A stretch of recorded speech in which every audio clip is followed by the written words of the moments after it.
আসসালামু আলাইকুম। আমি এখন বিসিএস কনফারেন্সের ৪৪তম প্রিলিমিনারি অ্যাসাইনমেন্ট ৫ সিলেবাস আন্তর্জাতিক বিষয়াবলীর ৭ নম্বর টিকা SDGs এর সমাধান নিয়ে এসেছি।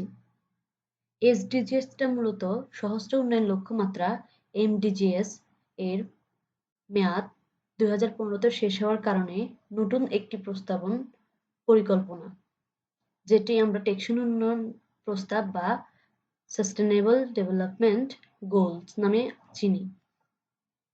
এই টপিকস নিয়ে আমি ২ পৃষ্ঠা লিখেছি এখানে। প্রথম পৃষ্ঠাটি হলো এটা। এখানে এসডিজি এর দাপ্তরিক নাম সহ সবকিছু এখানে উল্লেখ করেছি।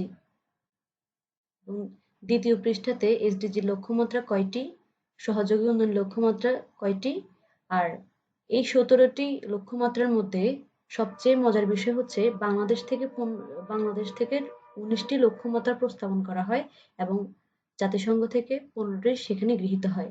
তার মানে ১৭টি লক্ষ্যের মধ্যে বাংলাদেশেরই হচ্ছে ১৫টি। এটি খুব একটি গুরুত্বপূর্ণ প্রশ্ন। এখানে আমি এসডিজি এর ১৭টি লক্ষ্য তুলে ধরেছি ১ থেকে ১৭ পর্যন্ত। আমি ডিটেলসে লিখিনি, আপনারা চাইলে ডিটেলসে লিখতে পারেন। আমি শুধুমাত্র এসডিজিএস ১ থেকে ১৭ পর্যন্ত শুধুমাত্র মূল কি লক্ষ্যমাত্রা ওটা এখানে উল্লেখ করেছি।